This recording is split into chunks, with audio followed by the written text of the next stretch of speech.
Yeah, the commission was 20 athletes, reps from different sports, so winter and summer, and you see that there's a cultural influence, so people from our nation approach it differently, and it was very good to align ourselves and looking to that far vision, what we want to achieve with the start of the declaration and where it's going to go.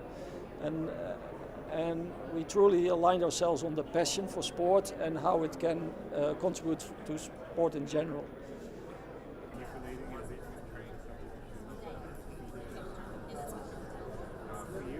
So it's a great honor for me to be chosen to be on the steering committee for the Declaration of Athletes' Rights. We went through an extensive process over the last year to ensure that we were hearing from our athletes globally.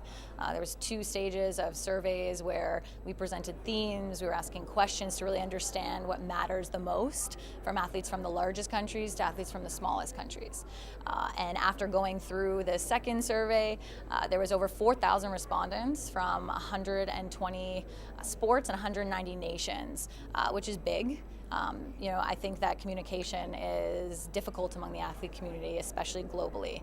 And this really showed us that, athletes care about this. We're proud to work on the declaration, and we feel very honored that this will be something that will be adopted and that's going to help protect athletes globally.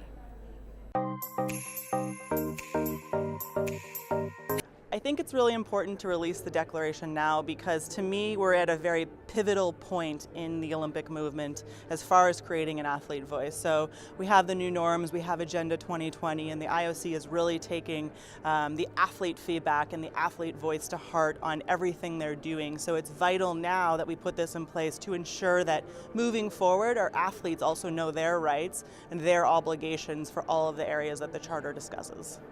More than 4,000 athletes representing more than 185 countries and more than 120 sports disciplines shared their voices. The feeling that I had coming in this steering committee is some former athletes that just retired give a lot of wonderful input to the steering committee because they are fresh and they can give really the best for the athletes.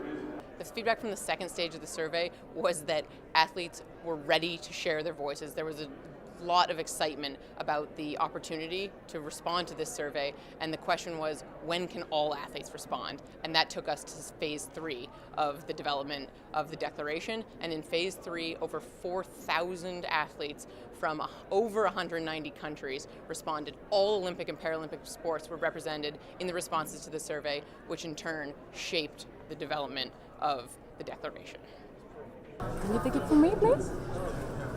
Can you grab it?